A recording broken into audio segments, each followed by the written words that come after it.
आई चंडिका हे 12व्या शतकातील मंदिर आहे, हेमाडपंथी मंदिर. आणि या देवीचं नाव पाटणा देवी आहे आणि हे चंडिका देवीचं रूप आहे. खूप चांगला अनुभव आहे आणि खूप वर्षांनी दादा भेटलेत आम्हाला दोन. नमस्कार.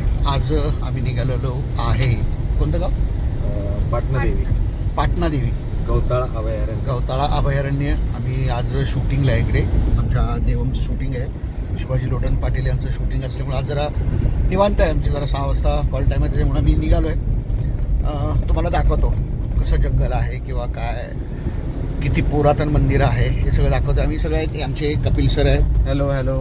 आमचे सगळे कलाकार आहेत. हे आता नवीन आम्ही फिल्म करतोय, मीटर आकडा दोन्ही पण सांगितलं आहे. लवकरच तुम्हाला ब्लॉग बघायला मिळेल. देवम कुठून निघालोय? पाटणा देवी. पाटणा देवी. आज सुट्टी आहे तुम्हाला? हो. हां, काय काय सांगणार तिथे? सगळं सांगायचं. सगळं सांगायचं ना? हां, सगळं सांगणार. येऊ सांगणार, मी काय सांगणार नाही आज. हे उघडायचं काच काढणं. छान असं गवताळा अभयारण्य.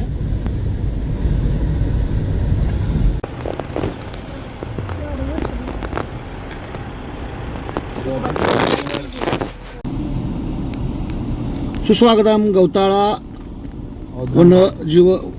ती म्हणायचं होतं का रात्री शून्याचा शोध लावला, शून्याचा शोध. मी तरी म्हटलं आर्य भटका, तर नाही म्हणले अगं नाही, औषधाचा सरांना ते विषय झाला असेल. तरी म्हटलं. नमस्कार. आज आम्ही आहोत जळगाव जिल्ह्यामध्ये 40 गावापासून जवळ असणाऱ्या पाटणा देवीला. पाटणा निवासी चंडिका देवी प्रतिष्ठान. आत्ता आम्ही आलेलो आहेत. खूप छान, कारण शूटिंगला होतो इकडे, त्यामुळे वेळ मिळाला म्हणून आज पाटणा देवीला आलेलो आहे.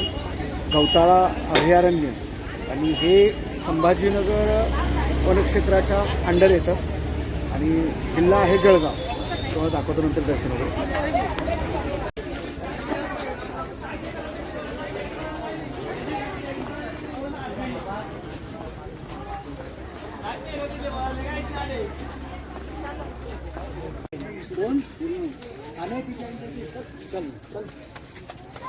तुमच्याबरोबर चिमुकली आलेली आहे. पिकू, पिकू नावायचं. पिकू पिकू चंपा. आमच्या को ॲक्ट्रेस आहेत, त्यांचं नाव आहे धनश्री कुमावत. त्यांची ही छोटीशी भावली मुलगी पिकू. आणि ह्या आमच्या सुप्रसिद्ध अभिनेत्री. नमस्कार. नाव सांगा, सगळं सांगा. शिवकांता सुतार. खूप चांगला अनुभव आहे आणि खूप वर्षांनी दादा भेटलेत आम्हाला. 2015 मध्ये आम्ही नागेश भोसले सरांचा एक सिनेमा सोबत केला होता आणि आज अचानक भेटले. मला खूप आनंद झालेला आहे. आणि हा आहे आमचा देवम. बोला. सुपरस्टार. हा पूर्ण परिसर शूटिंग का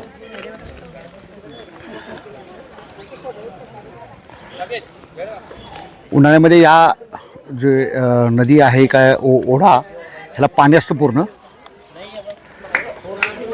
मंगळवार असल्यामुळं बऱ्यापैकी गर्दी आहे आज.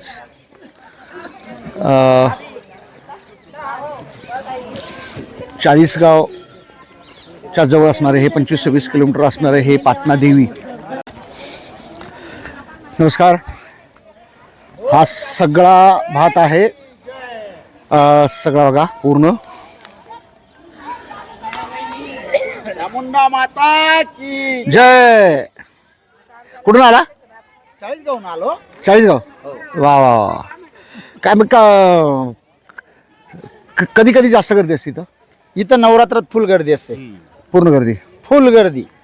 आणि तुम्ही इथं कधी आला तर कधी प्राणी वगैरे बघितलेत कधी? प्राणी मोर दिसतात, बाकी दुसरं माकड आणि मोर एवढे दिसतात. हां. छान छान छान, खूप छान, धन्यवाद. तर असे जळगाव असेल किंवा छत्रपती संभाजीनगर असेल, या भागातून बरीचशी लोक इकडं येत असतात आणि नवरात्रीमध्ये प्रचंड गर्दी असते 9 दिवस. हे आहे पाटणा देवी मंदिर. हे 12व्या शतकातील हे मंदिर आहे, चंडिका देवीचं मंदिर. चंडिका देवीचा अवतार असणारी पाटणा देवी. हे हेमाडपंथीय मंदिर आहे. हे सह्याद्रीच्या कुशीत हे वसलेलं मंदिर.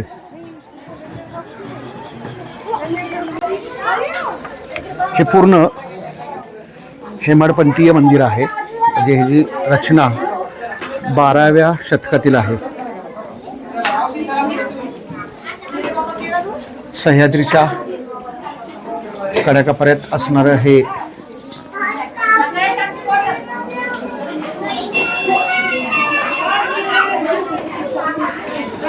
आज मंगळवार असलं की प्रचंड गर्दी असते इकडे.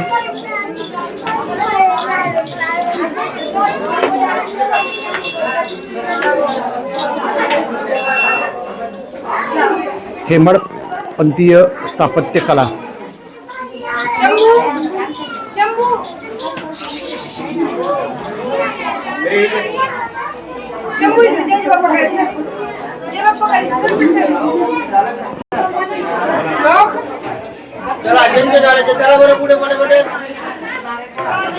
हा 12व्या शतकातील दगड आहे आणि त्याचं बांधकामाची पद्धत आहे.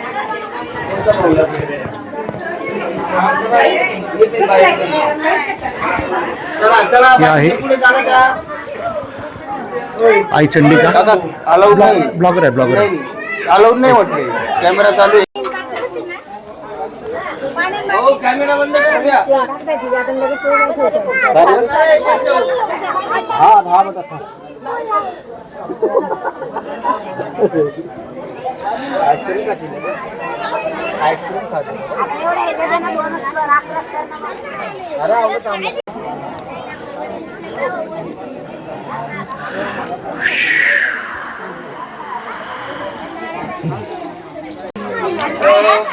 सर, पाटणादेवी मंदिराबद्दल थोडी माहिती. पाटणादेवी हे देवस्थान जळगाव जिल्ह्यातील चाळीसगाव तालुक्याजवळच हे पाटणा गाव आहे आणि या देवीचं नाव पाटणादेवी आहे. आणि हे चंडिका देवीचं रूप आहे. जी पाटणादेवी आहे ती चंडिका देवीचं रूप आहे. आणि ही सह्याद्रीच्या दऱ्याखोऱ्यामध्ये हे मंदिर आहे. हेमाडपंथी मंदिर आहे, खूप जुनं मंदिर आहे. आणि औरंगाबाद वनक्षेत्रामध्ये हा एरिया येतो. आजूबाजूला खूप घनदाट जंगल आहे. किती शतकातील अंदाजे मंदिर आहे? हे 12व्या शतकातील मंदिर आहे, हेमाडपंथी मंदिर. आणि गौताळा औद्रम घाट अभयारण्य आहे इथे, त्याच क्षेत्रामध्ये हे मंदिर आहे. आजूबाजूचा परिसर पाहू शकता तुम्ही, एकदम असे उंच उंच पर्वत रांगा आहेत सह्याद्रीच्या आणि खूप शांत वातावरण. आणि विशेष म्हणजे इथे शून्याचा शोध इथेच लागला गेलेला आहे. भास्कराचार्यांनी शून्याचा जो शोध लावला तो या भास्कराचार्यांनी जो अभ्यास केला ती जागा हीच. हो, हीच जागा आहे. इथेच त्यांनी म्हणजे तपश्चर्या वगैरे करून गणित शास्त्रज्ञ झाले आणि त्यांनी शून्याचा शोध लावला. म्हणजे मेडिटेशनसाठी परफेक्ट जागा जी म्हणतात तर ती ही आहे. आता हे पर्यटन स्थळ झाल्यामुळे, देवीचं देवस्थान झाल्यामुळे आता लोक येत जात राहतात. पण विचार करा, 12व्या शतकामध्ये किती घनदाट असेल हे जंगल. आता माणूस प्रगती करतोय, झाडं तोडतोय, वन तोडतोय. पण जेव्हा 12व्या शतक होतं तेव्हा हे खरंच किती रूप भारी असेल आता असं व्हिज्युअल करून वाटतं. आताही खूप घनदाट आहे आणि पावसाळ्यात याल तर खूपच अप्रतिम वाटेल इथे. आणि निसर्गरम्य वातावरण आहे, शांत वातावरण आहे, म्हणजे छान वाटतं बघायला. तुम्हाला काय वाटतं शिवकांत मॅडम? नाही, खूप सुंदर परिसर आहे. सगळ्यात महत्वाचं ही जी वास्तू आहे ना, तर ती हेमाडपंथी जे आपण पुरातन काळातील दगड आहेत तर त्यात कोरलेली वास्तू आहे. ही त्यात बांधकाम केलेली वगैरे वास्तू नाही. तर फार सुंदर परिसर आहे. आणि बिबट्याचा पण वावर आहे इथं, खूप मोठा अभयारण्य त्याच्यासाठी पण फेमस आहे. तर खूप छान मंदिर आहे. आणि हो, म्हणजे भास्कराचार्यांतर म्हणजे वनस्पती शास्त्रज्ञ पण ते होते. तर इकडे वेगवेगळ्या वनस्पती आहेत या जंगलामध्ये, म्हणजे खूप आजारावरती उपयोगी अशा वनस्पती आहेत.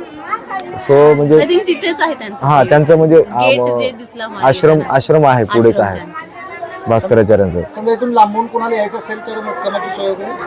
हा, इथून जर तुम्हाला म्हणजे इथे पाटणादेवीचं दर्शन घ्यायचं असेल किंवा हे हेमाडपंथी मंदिर पाहायचं असेल किंवा हे गौताळा औद्रम घाट अभयारण्य पाहायचं असेल तर तुम्हाला औरंगाबादहून जर याल तर औरंगाबादनं वरनं चाळीसगाव किंवा मग असं नाशिकवरनं आलात तर मग नाशिकवरनं चाळीसगाव. चाळीसगाववरून एक 20 किलोमीटर अंतरावरती गाव आहे आणि बरेचसे वाहन आहेत. ॲटो रिक्षा येऊ शकतो इथपर्यंत, कार येऊ शकते, बस अवेलेबल आहेत चाळीसगाववरून. तर मेन स्टेशन तुम्हाला चाळीसगावपासून जवळ 20 किलोमीटर. थँक्यू.